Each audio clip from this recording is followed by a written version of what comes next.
This lecture has been made available to you courtesy of the American Numismatic Society.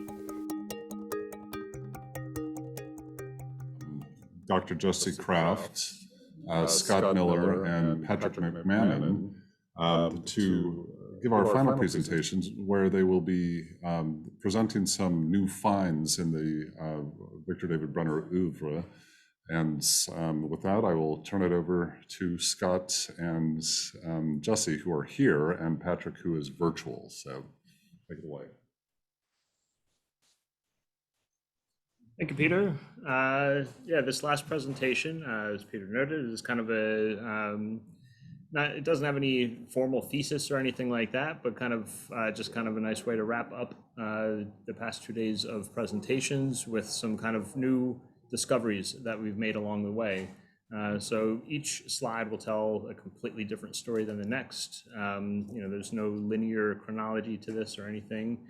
So we're just gonna kind of get right to it, and kind of the person who made the quote unquote discovery will kind of make have a little treatment for each slide. So I guess that's me. I guess that's you. Okay. One of the issues with a lot of Brenner's work is that we have photographs in the Julie photographs at the Smithsonian, and there's no indication for quite a few of them as to what they are.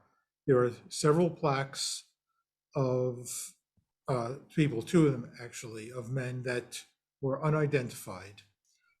One remains unidentified, but this one we were able to figure out is Frederick Henry Eaton.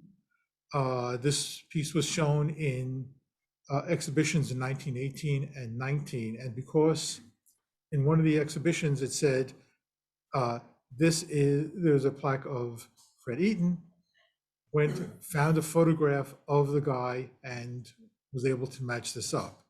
And according to Brenner's notes, in the 1918 Carnegie Institute exhibition, the plaque itself was made for the Young Men's Christian Association in Wilkes-Barre, Pennsylvania.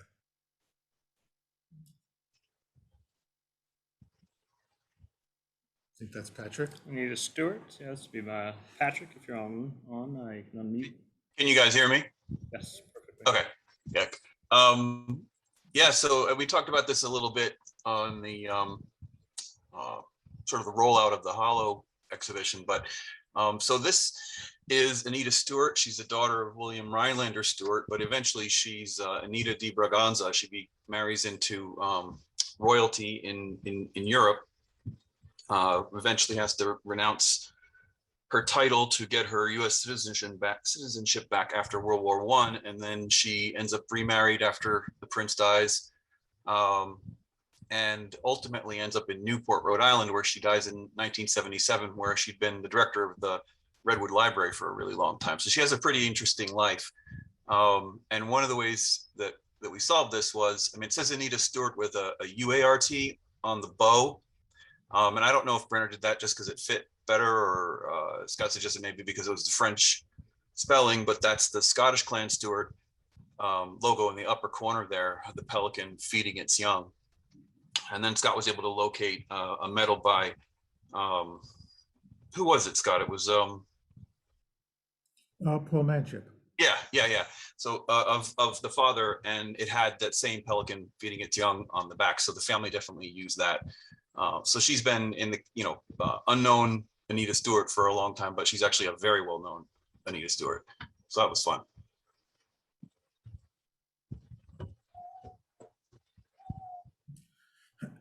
Okay, this is Carlos Huntington. For years, there was an idea that Brenner did a portrait of Rabbi Solomon Schechter, and in fact, he never did. What happened was, there is the famous Jaspin-Lit listing of medals by Brenner. What it was, Anne Brenner's sister, who inherited a lot of the collection, created this list in the 1950s. And before giving it to Litt, the nephew who eventually, David Litt, who eventually donated a lot of material to the ANS, put on that list portrait of Solomon Schechter with a question mark.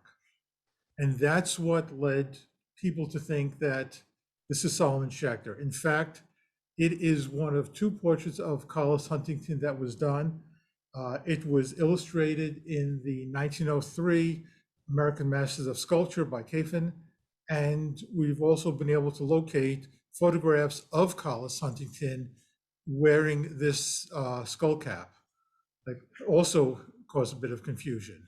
So it's clear, this is Carlos. There is no Solomon Schechter plaque by Brenner.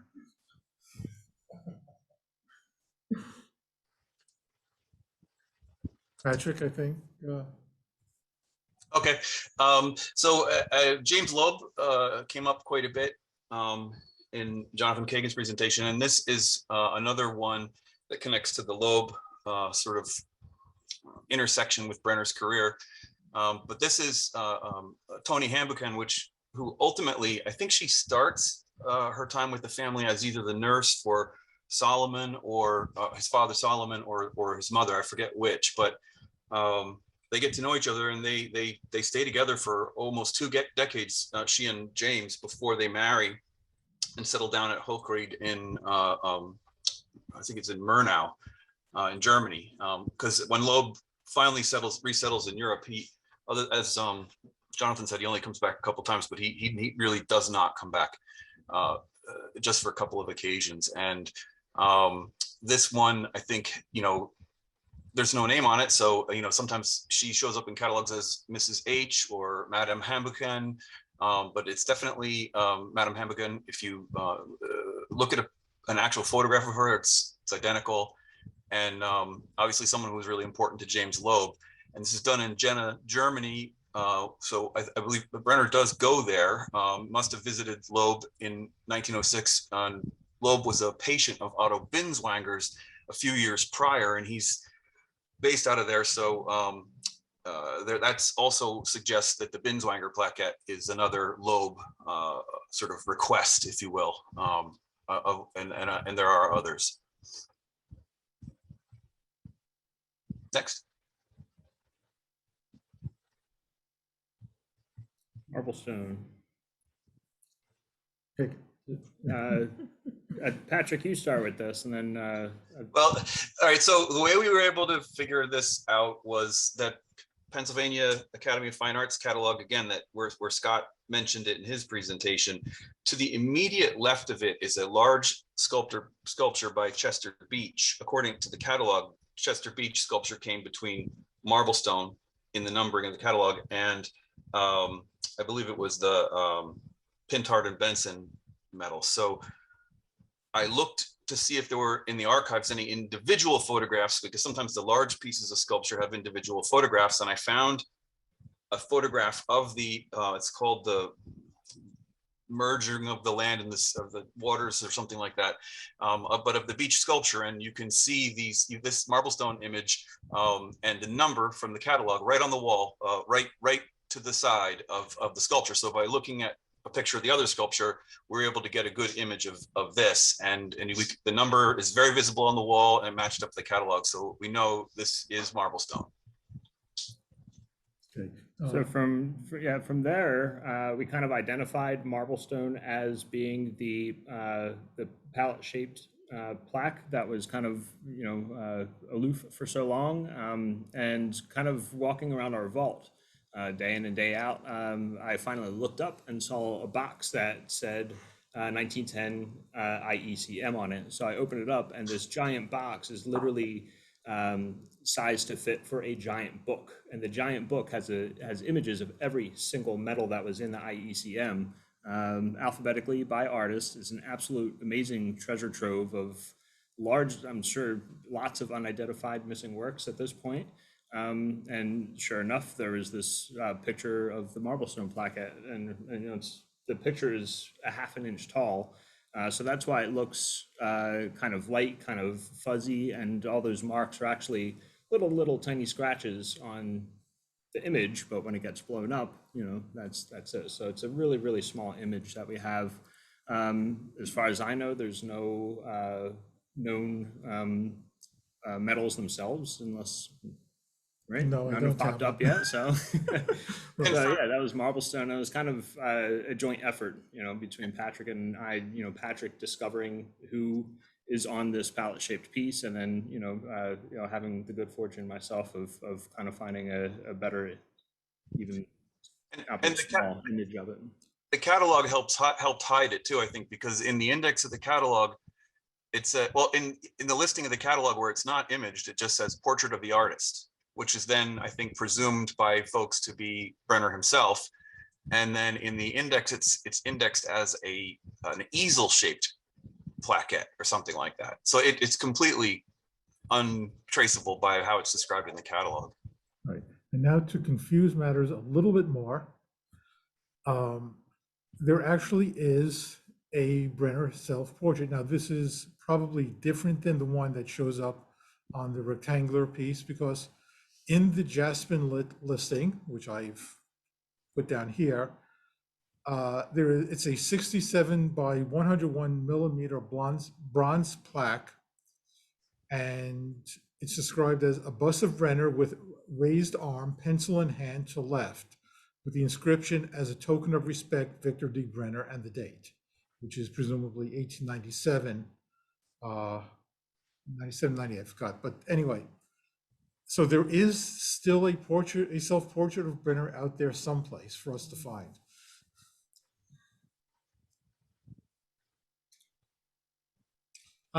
Madame Rene.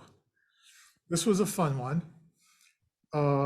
This piece is well known. It's been documented basically since it's been made, and it's always listed by the information on the medal itself. Madame Ernest Rene. Rene was a well-known poet of the time, and he also worked as a police commissioner, and that's all we ever knew about it.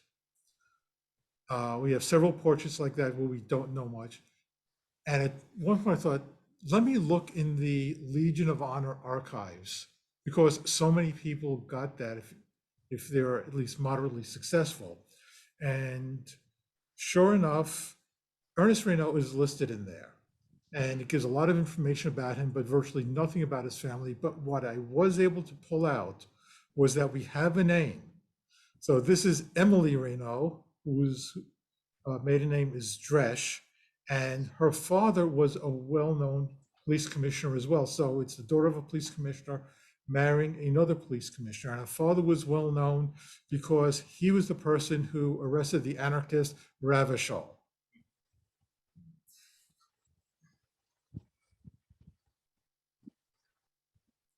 Fort Recovery, another one of mine. Okay, in the Julie photographs, there are a number of monuments. This is one I discussed a little bit earlier.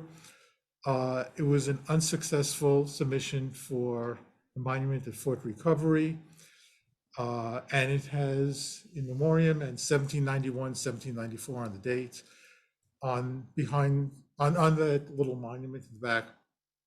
And that's how we figured out what this was, by finding what happened with those two dates.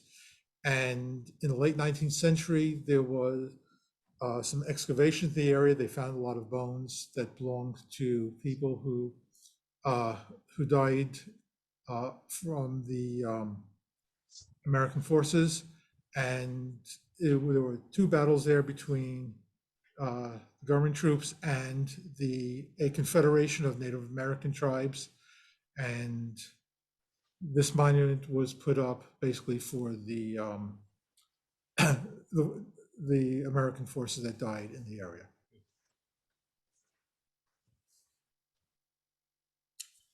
Mademoiselle F. There will be other people here. So this is one of Brenner's best known pieces from his time in Paris. It has a whole slew of names, which others have said: Mademoiselle F, Mademoiselle C, Furtbauer, and so on. Which is fun. Still don't know who she is. I've gone through as many databases as I can figure and still don't know. But there are 3 different versions of her. 2 of them are almost identical. She's seated at the piano, a few differences in her hair. In one of them, she has a bow. which is the easiest way to tell. A few other bits in her dress, but we found one, and that's the circular one here, that was done a year earlier. And if you take a look at her, it's the same person. It just doesn't look as nice. It's not as flattering. But that's, so Brenner is tinkering a lot with these early portrait metals. And we'll see that again in a second, I think. Yep, Mrs. Ettinger. Mrs. Ettinger is the wife of the Professor Sigmund Ettinger, who brought Brenner to the ANS. There are 3 different versions of Mrs. Ettinger. The rectangular one on the left is the one, fairly common one. At the Met, there's one that's square. It's largely cut off, really. But the one on the right is in a museum in England.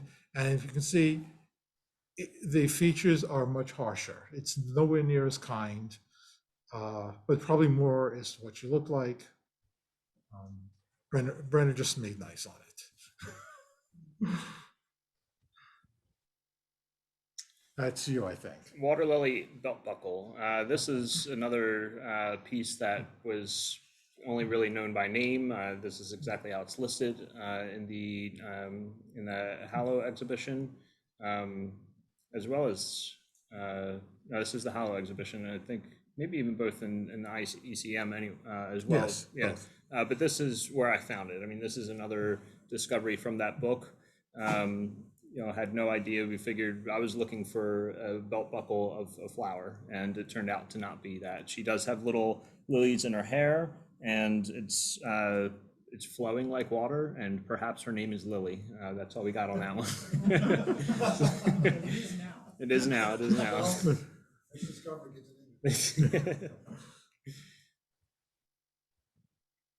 Floral Hub. This piece has been in our collection. It was presumably donated by Brenner himself.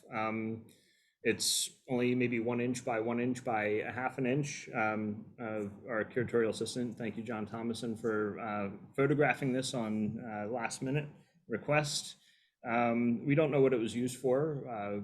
There's no surviving finished pieces that I don't know of, or that I know of.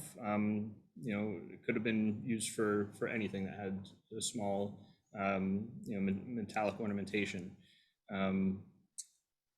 We do have this little advertisement to the side here that kind of harkens to this piece, in that it is a advertisement for Brenner, but it's talking about more than just metals. I mean, we know him as a metallist, we know him as a sculptor, but then, you know, it talks about he's physically able to cut the dies and hubs, which this is a piece of, for all kinds of metals, badges, portraits, crests, coats of arms, and buttons, silverware, and jewelry. So this piece very, very easily could fit as, you know, a crest, a coat of arm, or not necessarily a coat of arm, but some sort of button, you know, maybe a piece of silverware or something. So it shows that he is, you know, making pieces outside of strictly medallic arts, but still kind of considered it, you know, an important piece enough to donate the hub to the ANS. So it was a really interesting little find. Again, we don't know what it was used for, and the only reason we know it's his because he put his counter stamp on it. Just below you can see VD Brenner and then 108, and that's cut off. It should say 108 Fulton Street. And we do have other dies and hubs that do have the whole counter stamp on it, so it certainly says Fulton Street. It's just off center a little bit. No, I think that's Patrick. Yes. So Edmund Quinn was a fellow sculptor who was in Paris, at least on the second trip of Brenner's. They were there together, and it has been listed, you know, in Dick Johnson's inventory that there was a portrait by Quinn of Brenner, and that there was an image in the Julie archive, but it had never been scanned before. So I wrote to them and asked for some of the blank records to be scanned, and you know, most of them turned out to be duplicative of things that were already scanned, but not this. So this is hopefully still out there somewhere, but looks like an oil portrait, but it's a portrait of Victor Brenner in Paris in 1906. It's interesting too, because we were talking about it a little bit yesterday with Brenner's relationship to other artists, and did Brenner get sculpted or painted or made into art by other artists? And this is the only example that we know of, and beautifully striking. And before that 1910 date, so he was still very active, and before whatever happened. I think people keep missing one really important thing that happens for Brenner in the early teens, and I don't know anyone whose life doesn't change when it happens, and is he got married. So 1913 he marries Anne, and then a lot of stuff changes, and I think there could be something to that. He's not spending every day in the clubs anymore.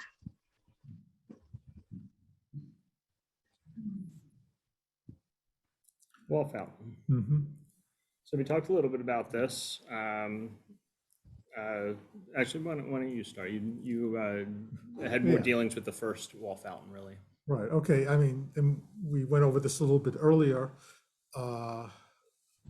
Brenner did a couple of wall fountains, or listening to Chris, there's a third one. So now we have to look a little bit further. But we knew of the one that was in the Smithsonian Archives, the photograph, and this second one popped up, and it was the result of giving the presentation on the Halo catalog, when Taylor called up and said this was on her desk, and she went running. Yeah, she sent me a photograph of her desk, presumably when she was here from 3 years ago, and sure enough, behind everything there it was. So yeah, ran and grabbed it, and came running on Scott with it, and he is yes. And he was like, "Where did you find that?" Yeah, and no idea what it was at the time. Yes, but the shape of it, the basin, the face, I mean, it's so similar to the other one that it doesn't really need the signature, and just it's one of these amazing things that pops up, and we have to look a little bit further, maybe in a few more drawers. Mm-hmm. And also, I mean, if looking at Christopher's presentation on Sorolla, I mean, this to me, I mean, this is another influence of his, just like the reason why I was in your project. But yeah, right when I saw it, it just looks like it could be a companion to La Source or something like that. It's just beautiful. Interestingly enough, if you look at the top right piece, it is damaged, unfortunately, but it exposes some wire, which is interesting, and it just shows you how he worked a little bit. So it's damaged, yes, but still kind of enlightening in a way.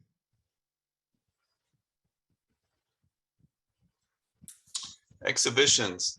So as was mentioned yesterday, we've been building up an appendix for the catalog. We're over 100 exhibitions right now with references to Brenner's work. Much of them have been found online. And so I actually think it's kind of, the fact that this is one of the first things we started pulling together has been enormously helpful, because we've been able to identify pieces from their exhibition histories, or maybe track down when they appear first or last.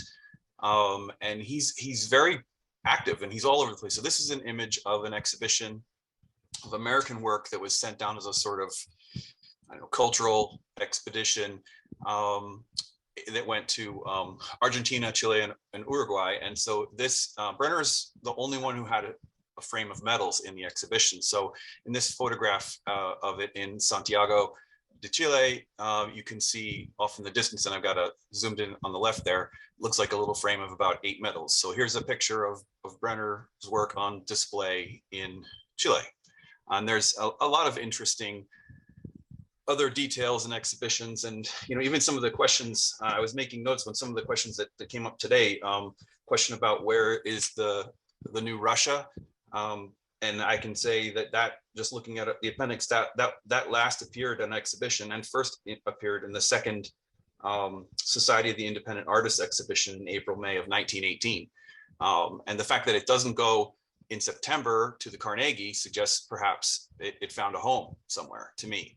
And then the question Mark raised about crossover between Michael and Victor, they actually did display together in the first independent artists exhibition. And what's interesting about these shows is they're international, and there's no jury, there's no prize, and everyone's exhibited in alphabetical order. So Victor and Michael's works are shown side by side. Michael had 2 drawings, but unfortunately for both of them, that also meant they were side by side with Brancusi and Georges Braque. So there are some fairly modern things, you know, in some of these exhibitions where the Brenners are showing their stuff. But one thing I probably want to add is a lot of times there were several exhibitions going on at the same time. These exhibitions were a very short period, several weeks in a lot of cases. So artists did not create new exhibitions for every show. So when you hear about the frame of medals, Brenner had 4 to 6 frames of medals ready to go. And you see what you can see, I showed a few in the Pennsylvania exhibition. You can see a few of them in the background of some studio photos. There's an exhibition, fine. I'll send a frame of medals. It's a small exhibition. It's far away. Call the express company. They'll come, they'll pack it, send it out. It takes me an hour. And that's why they could do so many exhibitions. A lot of it was already pre-packed, so to speak.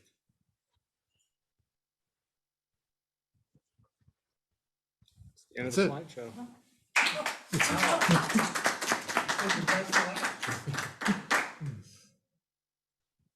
Any questions? There's one question here in the chat. Can you hear me from Yep, can you hear you, Elson? the world? Okay. David Gladfelter asks, will your catalog Rene be cross-indexed to Smedley, Johnson, IECM, etc.? Yes.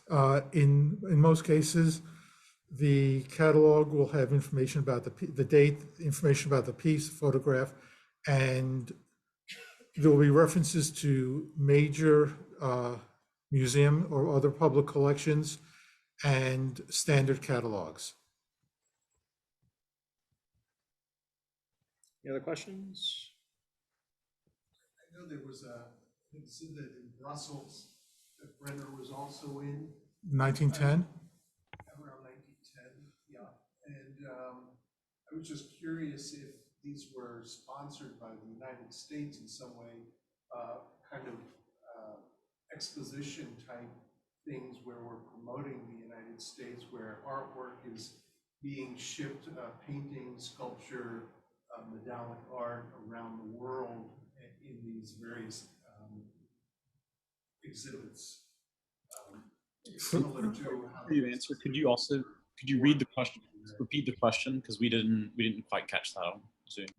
For the most part, I'm not aware of that. The question was whether or not exhibitions that occurred overseas, the exhibition that was brought up in particular was in 1910 in Brussels, and whether or not the United States kind of sent these over in some sort of diplomatic fashion or in an official capacity, or if they're kind of still privately by the artists themselves. Right. Haven't heard much about it. I've never heard that these were sponsored by the government in any way. If somebody has any information about it, I'd love to hear about it. But I have a feeling probably not. I mean, there were American exhibits at a few international expositions, but I don't think there were for the smaller ones. Patrick, any idea? I think in the case of the South American one, there was an American section in a centennial exhibition for Buenos Aires, and then they traveled it. And I do think, I'm not sure where the support came from, but I think it was, for some reason I have the recollection that it was meant to be some sort of, you know, this is where American artists are right now. But it started out as the sort of section of a larger exposition that was already in South America, and then they spun it off and traveled it to the other 2 countries. And Jonathan, if you just you can unmute yourself and ask your question. Yeah. Just one little thing back on the Russia statue. You know, 1919 was the year of the Red Scare it was really 1917, 1920, but I think 1918, late 1919, you started to have deportations and enforcement. And so the disappearance of that sculpture from the second exhibition may not mean it found a home. It may have just gone underground where it remains today. Just one thing, on the previous talk and on Brenner and the Mint, where there's this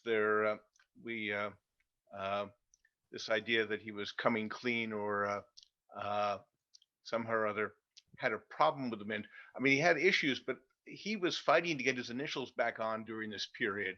And I must say, if he was really worried about something, being guilty about anything with the Mint, I don't think he would be as aggressive about trying to get his initials restored. It's just a comment. But pleased with these Loeb discoveries, and again, happy that the dates are consistent with the period of Loeb interest and activity. It just again shows how I think important he was in those years, 1903 to 1907, 1908. Thank you. Thank you, Jonathan.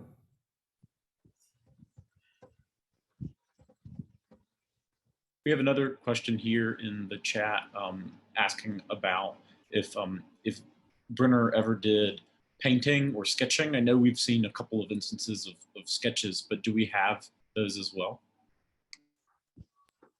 I was actually wondering this myself. At one point, Brenner said that kind of a proper progression for a sculptor is to become a drawer and then become a painter and then sculpt in the medallic arts and then sculpt in the round.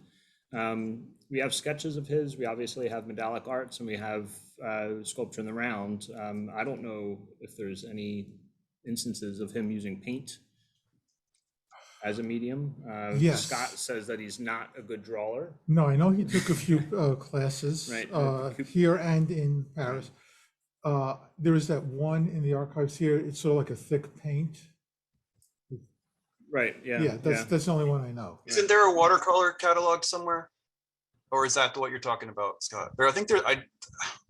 It's just a single sheet of paper with a few very rude, very rough drawings. And that very well could be like watered down ink because I Right. think it is in black and white. But as far as It's the only one we've seen. yeah. Chris, I mean, I know you've seen his medals.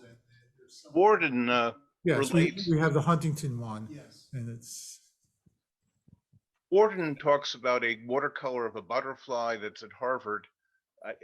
Doesn't seem to be in the inventories there, but this was something that he had done, or that was in Eliot's collection, Charles Eliot Norton's collection.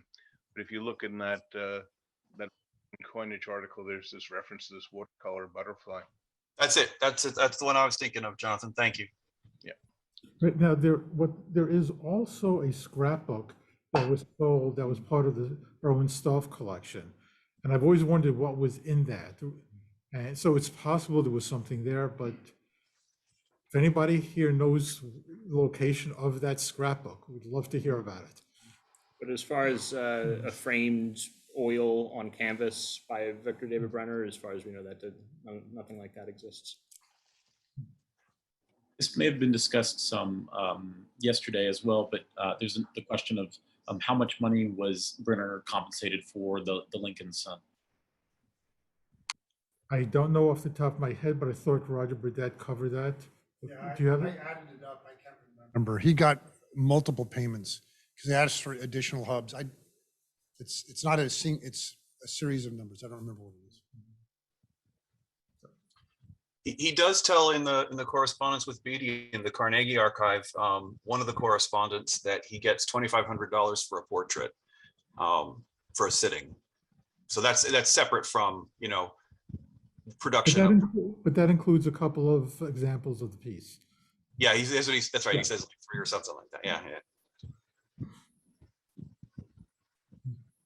So I know there's at least one article that Brenner, I think he probably engraved. It's a pen knife. It's a switch knife.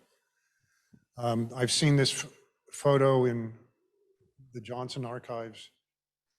I actually almost bought one on eBay, and some guy bid $750, and I wasn't willing to go that high. Do you have any information about that? No, they were in the Jasmine Lit inventory. There was something about, I think about a penknife, but we haven't located it, and it may not have been donated. So it's one of those things that we wanted to find out about, and again, want to hear if anybody has any information, pictures, whatever. And there must be hundreds, if not thousands, of things that Brenner engraved, most of which will never be known because he wouldn't have signed, especially early in his career, somebody saying, "Hi, I've got a little watch. Can you engrave my initials on it?" You know. George Washington. I can't remember if it's a That- Washington that's- monument. That might be the one mentioned in Yeah. the Jasmine Lit. I Now, thought those were spoons with Washington and George and Martha Washington. I thought they were on spoon handles. Penknife. Penknife? Yeah, it's actually a switch knife. It's a switch knife. And it was made by one of the first switch companies that got the patent on it. I have been in communication with someone, I've lost track of him, he's not responded recently, but the guy that beat me in the bid, it's part of a series from, and other artists contributed to it. do you know it was signed, or how does what- Yes, it is. It is? Yes, Neat. I've got a picture in the Johnson archives. Great, if you can throw a way to send it to us, we'd love to see it. Ask Shirley, she's.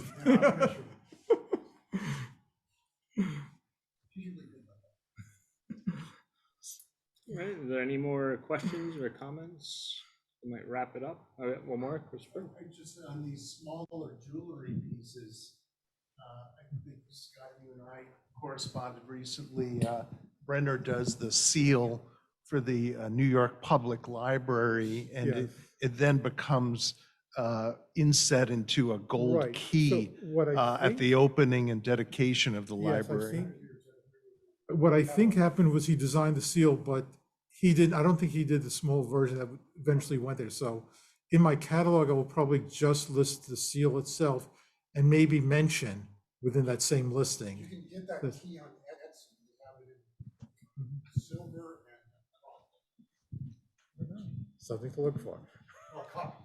Yes, that's, And of course, we should mention the seal that he did for the New York Numismatic Club, yes. which the New York Numismatic Mhm. reverse of a number of recent presidential medals, and this year also the New York Numismatic Club also produced a commemorative medal commemorating the sesquicentennial of his birth as well, which again reproduces the seal on the reverse of that medal.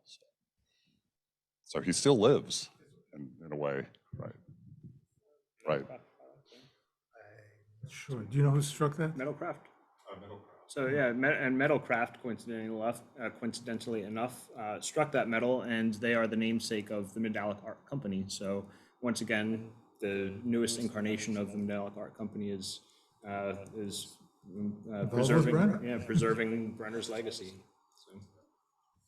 In the Hispanic Society archive, the letters start off with Brenner in 1907 also asking about the design of a seal for the Hispanic Society. So we probably need to look into that a little further as well, but I would imagine Huntington engaged Brenner in the design of this new society and organization.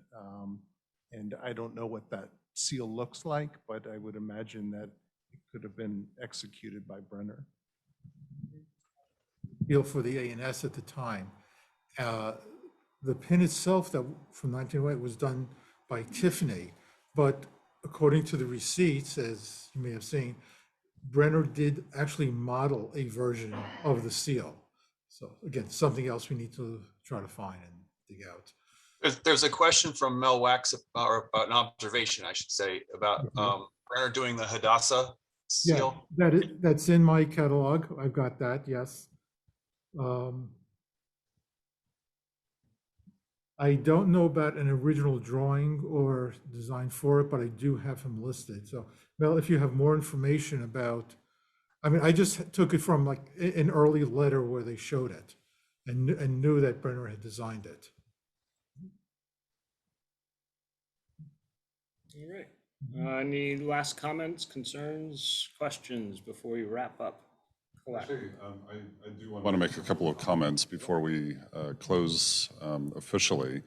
On behalf of Gilles Bronsberg, our executive director, who is not able to be with us today because he is traveling to Europe, I want to congratulate our organizers, two of whom are standing in front of us right now, Jesse Kraft and Scott Miller, and Patrick McMahon, who is with us virtually, on a fantastic job organizing this. And I would also like to thank all of the presenters for their excellent papers.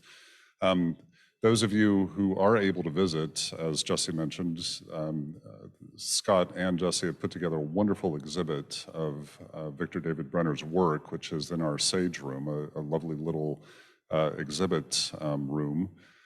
So if you can just drop by, please do take a look at that. If not, I will be posting a blog post this next week, which will feature some photos of that, as well as a synopsis of this conference.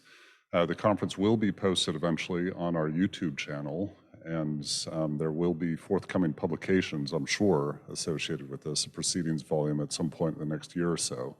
I'd also like to thank Ben Hibner and Alan Roche for their monumental technical achievements in making this hybrid conference possible.